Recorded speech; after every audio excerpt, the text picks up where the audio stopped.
Hari minggu ini kita bicara tentang learning from Christ, humility. Belajar rendah hati seperti Kristus. Haleluya. Keren banget ini, saudara. Ini tema yang luar biasa. Setiap kita harus rendah hati seperti Kristus. Kok nggak ada amin? Amin. Ya, kita harus rendah hati seperti Kristus. Dengar baik-baik. Kristus itu tidak hanya rendah hati. Dengar ya. Kristus itu tidak hanya rendah hati. Alkitab bilang gini, dia merendahkan dirinya. Halo. Jadi bukan hatinya saya rendah, tapi dirinya juga dia rendahkan. Untuk siapa? Untuk Bapak Ibu dan saya. Haleluya. Dia cuma minta kita rendah hati doang, tapi dia merendahkan dirinya. Dia bilang ini, sampai mati, bahkan sampai mati di kayu salib. Untuk siapa? Untuk saudara dan saya. Halo? Nah, hari ini kita diminta cuma rendah hati doang. Tidak merendahkan dirimu, hanya rendah hati. Ketika saudara rendah hati, saudara akan sama seperti Kristus. Tuh kan, diam lagi. Belajarlah bahasa sorga, supaya kalau saudara masuk sorga, saudara gak kaget lagi. Haleluya, puji Tuhan, amin, itu sorga. Setuju katakan amin? Maki-maki orang semua neraka. Loh, fitnah orang semua neraka. Ngomong orang semua neraka. Setuju katakan amin? Jangan ngomong orang, jangan fitnah orang, supaya tidak ada di neraka. Hari ini kita harus berfokus begini. Kita harus sepakat, kita kosongkan neraka dan penuhi surga. Itu dong baru enak. Kalau nggak bicara surga dan neraka tuh semua diam aja gitu. Ya.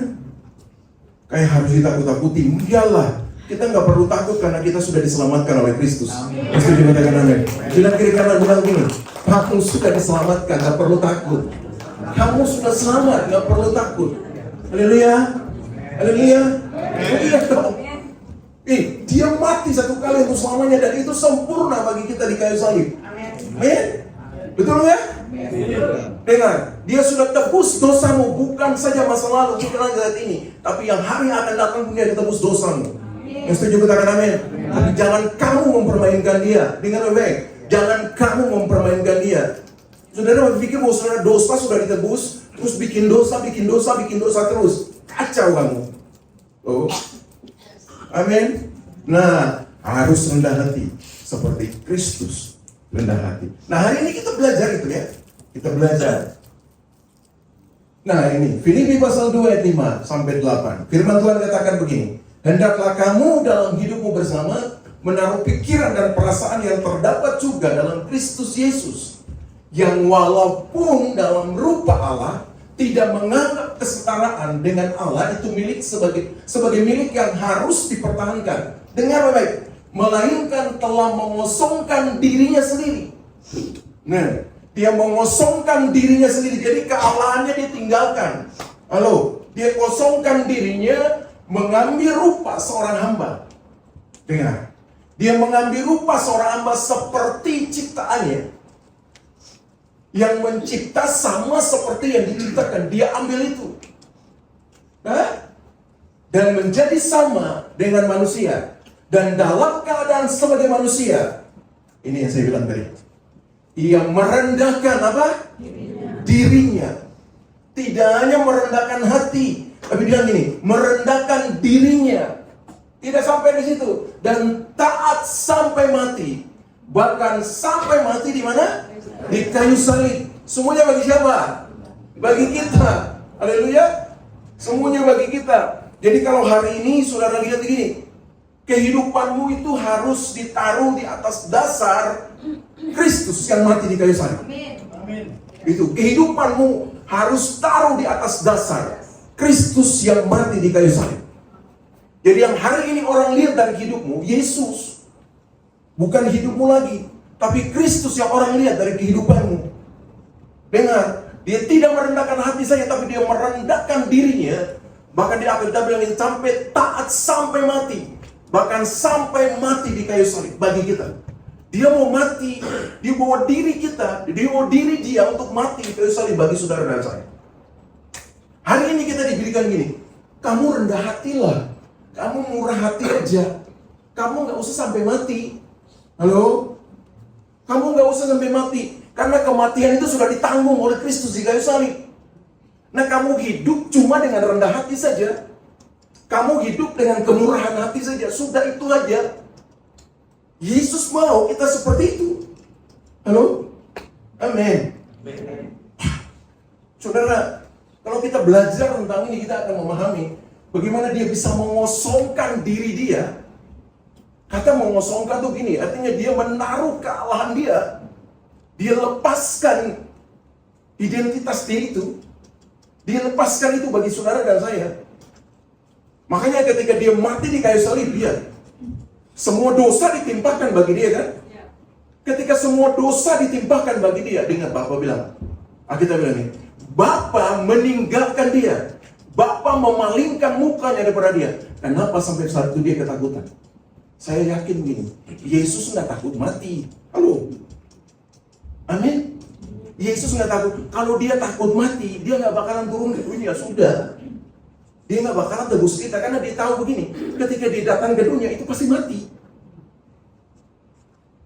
Makanya dia bilang gini, Yesus tuh nggak takut mati. Yang dia takut begini, Bapaknya meninggalkan dia, itu yang dia takutkan. Halo? Tapi saudara lihat, ketakutan itu terjadi bagi Yesus. Kenapa? Karena dosa kita ditimpakan bagi dia. Makanya untuk sementara, Bapa memalingkan muka daripada dia. Saudara lihat. Karena saudara dan saya, Bapaknya harus begitu pergi meninggalkan dia. Padahal selama hidup Yesus, Bapa tidak pernah meninggalkan dia. Kecuali waktu dosanya, dosa kamu dan saya ditimpakan di dalam Yesus. Saat itu Bapaknya meninggalkan dia. Karena dia harus mengosongkan dirinya supaya kita semua ditebus oleh dia. Setuju katakan amin. Amin. Nah, ngantuk ya? Sudah minum kopi kan pagi? Hah? Sudah isi perut belum? Belum? Hah? Mana orang kantinnya?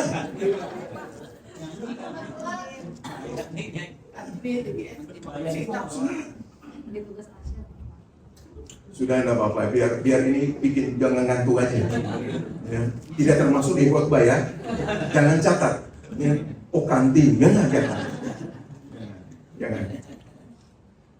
Ini bikin supaya nggak ngantuk aja. Ya, jadi lihat bagaimana Tuhan begitu luar biasa. Yesus begitu luar biasa dalam hidupnya. Nah, hari kita belajar tentang dia. Ya? Kita belajar tentang kerendahan hati tentang Yesus. Kalau saudara hidup hari ini kan semua karena kemurahan dia. Iyalah, saudara dan saya hidup hari ini itu cuma karena kemurahan Tuhan. Bukan karena kuat dan hebat kita. Kerendahan hati bukan satu kelemahan, saudara. Dengar, kerendahan hati itu bukan satu kelemahan. Tetapi kekuatan sejati yang membawa kita semakin dekat dengan Allah. Dan memuliakan namanya di dalam hidup kita. Jadi kerendahan hati itu orang pikir itu lemah. Kita lemah, begitu, enggak. Justru kerendahan hati itu kekuatan. Haleluya. Makanya Paulus itu keren. Maksud Paulus bilang begini, justru ketika aku dalam kelemahan, aku menjadi kuat. Kenapa? Kenapa sampai begitu? Karena dia tinggalkan semua kedagingan dia dan dia berharap kepada Tuhan. Ya, kita percaya gini, kita orang ini manusia itu kadang-kadang gitu, dia suka mengandalkan kekuatannya, dia suka mengandalkan powernya dan dia bilang dia kuat. Padahal di dalam Tuhan nggak kuat, itu orang paling lemah. Amin. Itu orang paling lemah. Tetapi ketika orang mengandalkan Tuhan, walaupun kelihatannya lemah, itu orang paling kuat. Kenapa? Karena kuasa Tuhan, kekuatan Tuhan itu ada di dalam kehidupan dia. Haleluya. Kekuatan Tuhan yang menyertai dia, sehingga dia paling kuat, dia paling super di antara semua orang. Makanya Paulus bilang, lebih baik aku lemah supaya aku menjadi kuat. Ya. Karena ketika dia ada di dalam tangan Tuhan, dia menjadi super power. Haleluya saudara. Nah, itu yang harus ada di dalam kehidupan kita semua. Tuhan Yesus mengajarkan kerendahan hati sangat penting untuk menjaga hubungan yang harmonis dengan sesama. Ya, jadi dia mengajarkan hubungan, dia mengajarkan begini, kerendahan hati supaya kita bisa bangun hubungan dengan sesama. Kalau saudara nggak rendah hati, saudara nggak bakalan bisa berteman dengan siapapun. Gimana orang sombong bisa teman? Saudara senang nggak bicara dengan orang sombong? Sombong. Saudara senang nggak bicara dengan orang sombong atau bergaul dengan orang sombong? Senang nggak? Yang nggak cuma 2 orang, yang lain berarti suka dong. Bener? Suka nggak bergaul dengan orang sombong?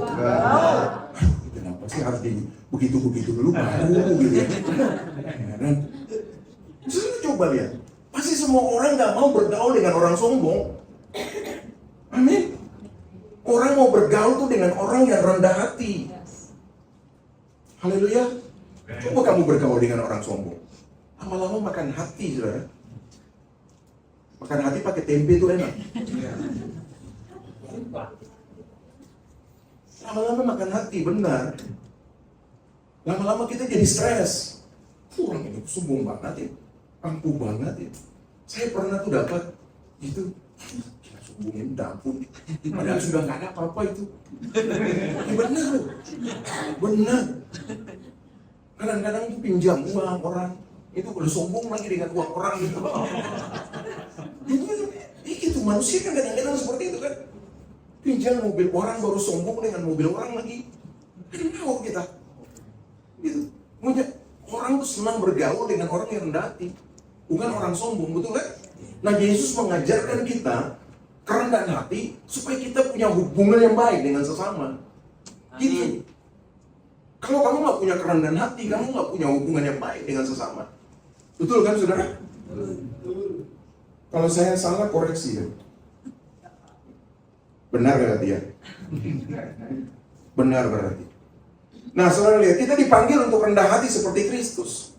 Dalam berbagai konteks kehidupan, karena kerendahan hati mencerminkan karakter Kristus dan membantu kita hidup sesuai dengan kehendak Allah. Jadi kalau kita mau hidup sesuai dengan kehendak Allah, kita perlu rendah hati. Orang sombong itu nggak punya tempat di dalam kerajaan sorga. Dengan baiknya, orang sombong itu tidak punya tempat di dalam kerajaan sorga. Bila kiri kanan itu, makanya jangan sombong.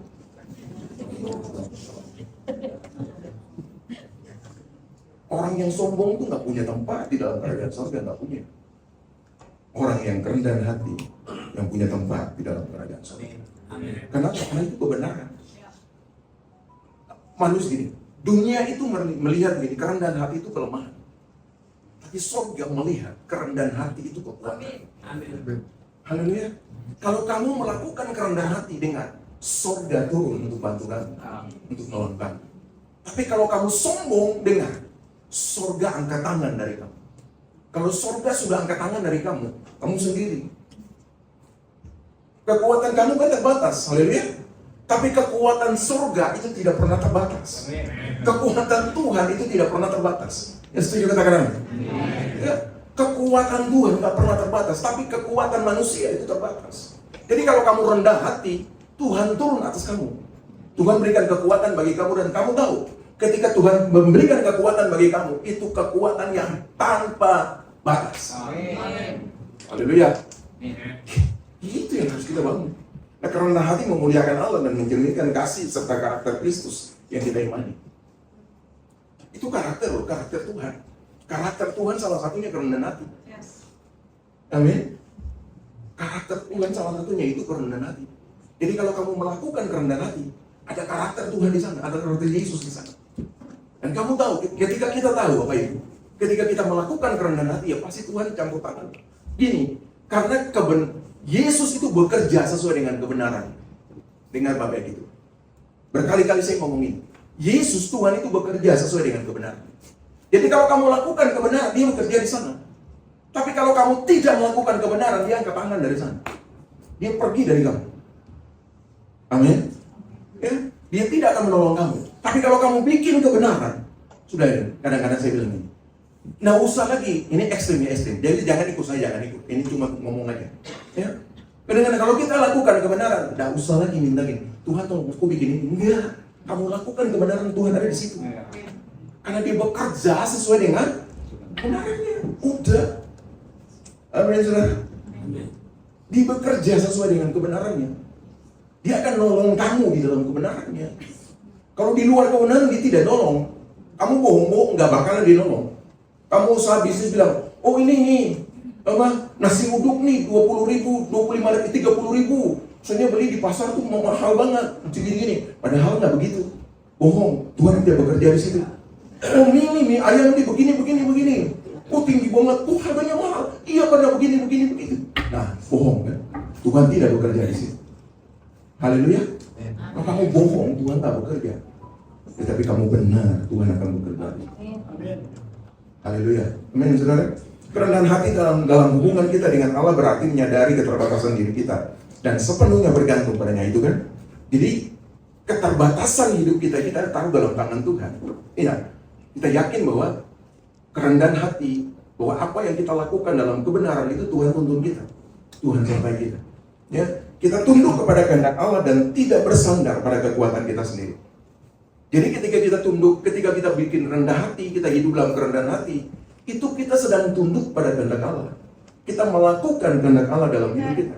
Dan kita tidak mengandalkan atau bersandar kepada kekuatan kita sendiri. Tetapi kita bersandar dan berharap kepada Allah. Saudara, orang yang bersandar kepada Allah tidak akan kecewa. Yang setuju katakan amin. Orang yang bersandar dan berharap kepada Allah, dia tidak akan kecewa. Salah satunya kerendahan hati. Jadi kamu hidup dalam kerendahan hati, kamu sedang bersandar dan berharap kepada Allah. Maka dengar, kamu dan saya tidak pernah akan kecewa. Karena Allah bekerja di sana. Untuk apa? Mendatangkan kebaikan bagi setiap kita yang mengasihinya. Haleluya. Nah, kita belajar. Yang pertama, meneladani sikap dan pikiran Kristus. Firman Tuhan katakan begini, pikulah kuk yang kupasang dan belajarlah padaku, karena aku lemah lembut dan rendah hati, dan jiwamu akan mendapat ketenangan. Yang setuju dengan firman ini katakan amin. Pikulah kuk yang kupasang dan belajarlah padaku, sebab aku lemah lembut dan rendah hati, dan jiwamu akan mendapat ketenangan. Saudara, kita harus meneladani sikap dan pikiran Kristus. Sikap Kristus adalah sikap yang rendah hati. Dan pikiran Kristus adalah pikiran Allah. Pikiran Allah yang meneladani apa yang Allah sampaikan bagi dia. Dia harus taat lakukan itu. Nah, itu yang harus ada di dalam kehidupan kita. Amin. Itu yang harus ada di dalam hidup kita. Dia bilang ini, pikulah kuk yang kupasang dan belajarlah kepadaku, karena aku lemah lembut dan rendah hati. Yesus lemah lembut dan rendah hati. Nah, kadang-kadang dunia berpikir, mengartikan lemah lembut itu dengan orang yang apa? Yang lemah, melambai ya. Melambai-lambai nyur di pantai. Dengar. Ini keren nih. Alkitab ini luar biasa, saudara. Nah, Matius pasal 11 ini, itu sebelum ayat itu dia bilang gini, marilah semua yang letih lesu dan berbeban berat, aku akan memberikan kelegaan kepadamu. Dengar baik-baik, dengar. Yesus bilang begini, mari semua yang letih lesu dan berbeban berat, aku memberikan kelegaan, kelepasan bagimu. Yesus bilang begitu. Jadi kalau kamu datang, Yesus memberikan kelepasan bagimu. Yang setuju katakan amin. Itu ayat 28. Ayat 29 bilang begini, pikulah kuk yang kupasang. Wah, sudah sampai situ aja. Saudara tahu? Coba belajar lagi. 28. Marilah kepadaku semua yang letih lesu dan berbeban berat, aku akan memberikan kelegaan kepadamu. Aku akan memberikan kelepasan kepadamu. Berarti dia angkat semua beban kan? Nah, kenapa dia itu bilang ini pikulah kuk yang kupasang? Kontra banget. Coba perhatikan baik-baik kata itu. Haleluya. Dia bilang ini. Jadi kalau kita lepas beban satu, datang ke Yesus, Yesus kasih beban satu lagi. Coba pikirin ini. Halo? Salah nggak Alkitab teh? Nggak salah. Benar ini. Cuma pengertiannya harus benar. Kalau pengertiannya salah, ya kamu udah salah. Makanya baca Alkitab itu benar. Kalau nggak dapat yang kayak gini-gini. Itu. Kalau cuma tidak hilang. Terima kasih Tuhan Yesus, aku sudah baca Alkitab. Dapat apa? Nah kita bilang, Yesus bilang begini, baca dan renungkan supaya ngerti kebenaran. Yang setuju katakan amin. Lihat baik-baik. Cook, kalau menurut sejarah cook itu gitu sih. Nah nggak ada sawah di sini sih. Kalau ada di sawah sini kita tahu. Yang biasa dipakai untuk kita tahu. Yang biasa dipakai untuk apa? Kerbau itu, untuk membaca. No? Yang ada apa? Ada kayu yang ditaruh di atasnya. Nah itu namanya cook. Ternyata itu bukan beban, tapi itu arahan. Haleluya. Jadi itu dipakai untuk mengarahkan kerbau itu bisa lari. Jadi ketika cook ditaruh di kita, itu arahan Tuhan bagi kita. Jadi itu bukan beban bagi saudara dan saya. Yang setuju katakan amin. Yang setuju katakan amin.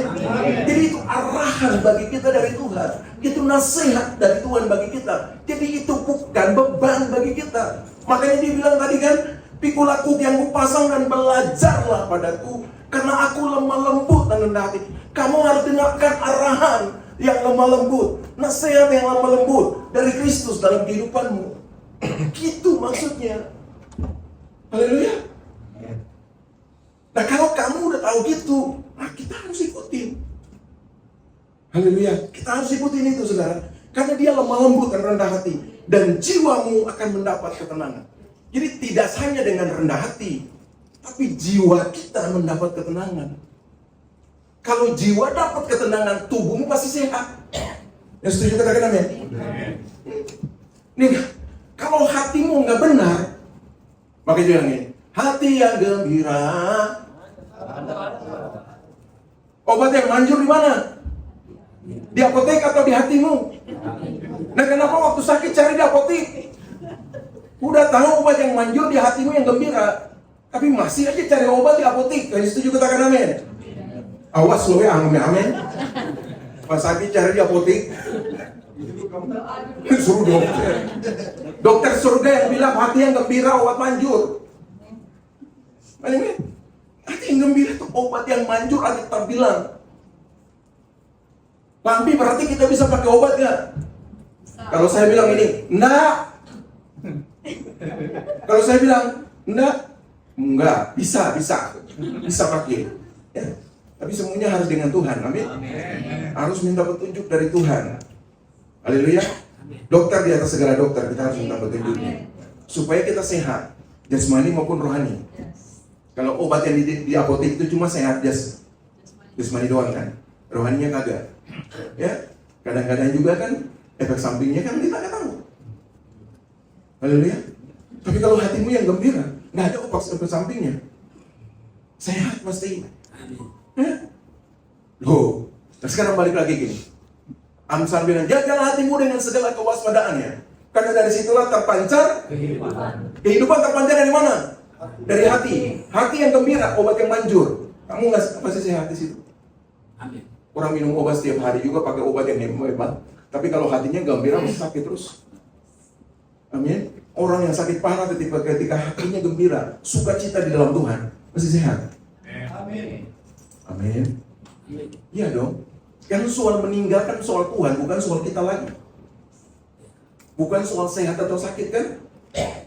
Kadang-kadang orang bilang, kalau sakit pasti meninggal. Belum tentu. Ada orang yang sehat juga langsung dipanggil pulang Tuhan, karena memang sudah waktu Tuhan. Amin. Sudah waktu Tuhan untuk itu. Tapi kita nggak bicara itu ya, kita bicara ini. Kerendahan hati. Kok jauh banget ya bawa ke sana? Nggak apa-apa. Nah, firman Tuhan meminta kita untuk rendah hati seperti Kristus, karena kerendahan hati adalah karakter inti dari Yesus sendiri yang memberikan teladan sempurna bagi umatnya. Nah, kita berlihat ini. Meneladani sikap dan pikiran Kristus, meneladani kasih Kristus yang tanpa syarat, pengampunan dan kerendahan hati. Meneladani kasih Kristus yang tanpa syarat, mengampuni orang dan rendah hati. Orang yang rendah hati itu pasti orang yang mengampuni. Orang yang punya hati pasti mau mengampuni. Orang yang rendah hati seperti itu. Ya. Meneladani kasih Kristus yang aktif, bukan hanya kata-kata tetapi juga tindakan nyata. Setuju katakan amin? Kan gitu loh. Oh, aku rendah hati padahal tindakannya sombong. Gitu? Kata-katanya angkuh. Haleluya. Padahal dia bilang, itu rendah hati. Oh, aku sudah rendah hati loh. Padahal kata-katanya nggak gitu. Tindakannya apa? Halo? Tidak hanya di kata-kata, tapi tindakan kita juga. Meneladani kerendahan hati Kristus yang telah mengosongkan dirinya dan menjadi manusia bahkan sampai mati di kayu salib. Itu yang harus kita teladani. Meneladani pikiran Kristus yang adalah pikiran Allah yang Dia inginkan agar kita juga dapat berpikir dan bertindak seperti Dia. Yesus bertindak, berkata dan bertindak seperti apa yang dikatakan. Udah. Lihat, Dia bilang ampuni, Dia bilang rendah hati, Dia lakukan itu di atas kayu salib dan Bapa ampuni mereka. Karena mereka tidak tahu apa yang mereka perbuat. Kalau Roh Kudus ada dalam hidupmu, Roh Kudus yang memerintah dalam kehidupanmu, dengar, kamu pasti akan rendah hati. Kamu pasti akan mengampuni. Haleluya. Lihat kiri kanan dong. Dia kalau mukanya murah bilang tersenyum dong. Hati yang gembira obat yang manjur. Bilang gitu. Itu lagi pagi. Jam 9 loh. Kok mukanya murah? Mukanya kayak namakan orang. Cara meneladani Kristus. Dengar baik-baik saudara, ini belajarin. Cara mengutamakan orang lain. Bilang 1, 2, 3. Terus 1, 2, 3. Menghormati serta tidak mementingkan. Jadi mengutamakan orang lain, menghormati orang lain dan tidak mementingkan diri sendiri. Intinya satu. Intinya apa? Kasihilah sesamamu manusia seperti siapa? Benar, mau mengasihi sesama manusia seperti diri sendiri. Amin, betul? Kalau orang hutang sama kamu tetap mengampuni dia. Mau kasih dia seperti dirimu sendiri. Kalau orang minta marah kamu tetap mengasihi dia seperti dirimu sendiri. Jangan amin-amin nggak bikin, itu kadang-kadang gitu. Balik lagi yang tadi itu. Jangan cuma kata-kata tapi tindakan juga harus lakukan. Setuju kata amin? Mau tepuk tangan aja. Tapi itu untuk Tuhan loh, bukan untuk saya. Jangan saya. Jangan mempermuliakan saya, muliakan Yesus. Amin. Intinya satu, kasihilah sesamamu manusia seperti dirimu sendiri. Dengar, dia tidak bilang begini, kasihilah orang yang suka kasih uang ke kamu, yang suka bantu kamu, yang senang dengan kamu seperti diri kamu sendiri. Enggak. Kasihilah sesamamu manusia. Sesamamu manusia siapa? Orang yang fitnah kamu, orang yang tidak bayar hutang kamu, orang yang suka kata-katain kamu, orang yang suka bisik-bisik ke tetangga tentang kamu, itu sesama kamu yang kamu harus kasih seperti apa? Itu yang harus kamu lakukan. Gampang kan? Susah, kenapa kamu bilang amin? Belum. Itu kata-kata itu tuh kadang-kadang juga gitu kan. Proses. Apa dari dulu proses itu harus berbuah dong, harus matang dan berbuah. Tidak proses terus sampai Tuhan Yesus datang, nggak ada. Tuhan mau kita berubah. Kita katakan amin. Gitu dong. Ini kasihilah sesamamu manusia seperti dirimu sendiri. Dengar, sesama manusia itu orang yang benci kamu juga itu sesama. Kamu harus tetap kasih dia sama seperti dirimu. Dengan amin-amin aja nggak bikin. Tujuan meneladani Kristus, dengar ini. Tujuan kita meneladani Kristus menjadi murid yang serupa dengan Kristus. Demi menjadi teladan bagi semua orang. Haleluya. Terus hidup dan sikap serta perbuatan kita menjadi persembahan yang hidup, kudus, berkenan di hadapannya, dan melaluinya Kristus dimuliakan. Amin. Saudara, itu yang harus kita bangun, itu yang harus ada di dalam kehidupan kita, supaya hidup kita ini berkenan di hadapan. Berapa jam lagi? Nah, yang kedua, jangan masih lama. Nah, pelayanan aku juga masih ada. Yang kedua cepat-cepat. Menahan diri dan mengendalikan ego. Kita harus mengendalikan ego kita dan menahan diri kita. Filipi pasal 2 ayat 3 dan 4 katakan, dan tidak mencari kepentingan sendiri atau puji-pujian yang sia-sia. Sebaliknya hendaklah dengan rendah hati yang seorang menganggap yang lain lebih utama daripada dirinya sendiri. Dan janganlah tiap-tiap orang hanya memperhatikan kepentingannya sendiri, tetapi kepentingan orang lain juga. Jadi kita tidak hanya mementingkan diri kita sendiri, ego kita aja. Ya, menahan diri, mengendalikan diri kita dari segala hal yang menjerumuskan kita, yang membuat kita jauh dari Tuhan. Salah satunya apa? Ego. Salah satunya apa? Mementingkan diri. Itu yang buat kita jauh dari Tuhan. Setuju katakan amin? Ya, itu yang buat kita jauh dari Tuhan. Nah, itu Tuhan tidak mau. Dengan tidak mencari kepentingan diri sendiri atau puji-pujian yang sia-sia. Sudah kasih ke orang supaya orang puji kita. Ya, nolong orang supaya orang bilang, oh iya sih ini tuh hebat. Dia itu tukang membantu orang, dia tukang ini orang. Ya, dia tukang doain orang supaya orang sembuh. Enggak, bukan itu. Tapi semuanya harus balik kepada Yesus yang dipermuliakan. Bukan diri kita. Amin. Bukan diri kita.